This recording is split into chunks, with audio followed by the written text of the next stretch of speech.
आम आज profit and loss आ गोटे भल कनसेप्ट जाना से कौन कौन a person sold an article at a loss of 16%. had he sold it for 660 more he would have gained 8%. if the article is sold at रेस 3080 then how much profit percentage is gained. से कौन गोटे person गोटे वस्तु को जदि बिकुची 16% loss हो जाऊँगी जदि से बिक 660 मोर रे ही वुड हैव गेन्ड 8% माने 8% गेन कर ठीक है. कस्ट प्राइस केबे केमती पाइबा ना आम कौन करवा ना 16% लॉस होता है 8% प्रॉफिट होची माने 24% डिफरेंस आछी.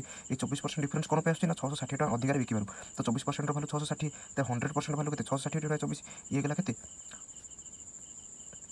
2750 आराम 100% भैल्यू 2750 यहाँ हूँ कस्ट प्राइस भैल्यू. आम कौन करवा ना आपको आम बिकवा 3080 आपको आम बिकवा 3080 केते प्लस रोचे ना 330 डिवाइड बाय कस्ट प्राइस केते 2750 इंटू 100 ताले केते परसेंट हो जाउची 11 3 33 11 3 22 5 11 5 55 25 64 ताले ये हो गला 12% प्रॉफिट. देखो आपण कमेंट करंतु आमे नेक्स्ट को टॉपिक पर बनेबा.